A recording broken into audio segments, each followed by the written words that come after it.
A woman put her son under a bush and then walked away. And we wonder, why would a mother do that to her child? This is Hagar in Genesis chapter 21. And her reason was because she didn't want her son to die. She didn't want to watch her son die. No mother can bear that. So Hagar was one woman in the Bible who did not choose a single thing that happened to her. She was just caught inside someone else's faith journey. We all remember the story of Abraham and Sarah not having a child, and Sarah wanted Abraham to take Hagar, as a wife. So due to their impatience and with God's timing, Hagar ended up carrying the consequences of a decision that was never ours to make. She was sent into the desert with her child and a loaf of bread and a skin of water that had already run out. And when the water was gone, she believed that the world was ended. So she put her son down, walked away, and sat at a distance, then wept. This was a broken woman.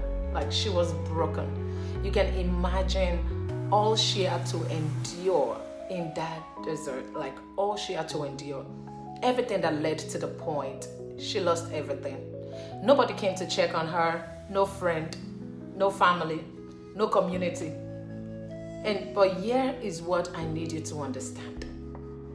God had not lost track of Hagar for a single moment, even though she was being rude to, Sarah, but God was still there, watching over her.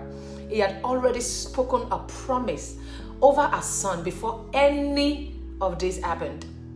This desert was not the end of Hagar's story. It was never going to be the end. But she didn't know that yet. She didn't know what God had planned. And God did not lead with a miracle. Instead, God sent an angel who said, "What is the matter, Hagar? Do not be afraid. God has heard the boy crying." That we can find in Genesis chapter 21, verse 17. What God was saying is, I hear you. I see exactly where you are.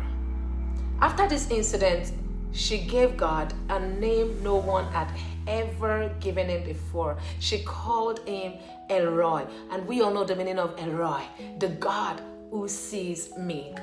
Not the God who prevented the hard season.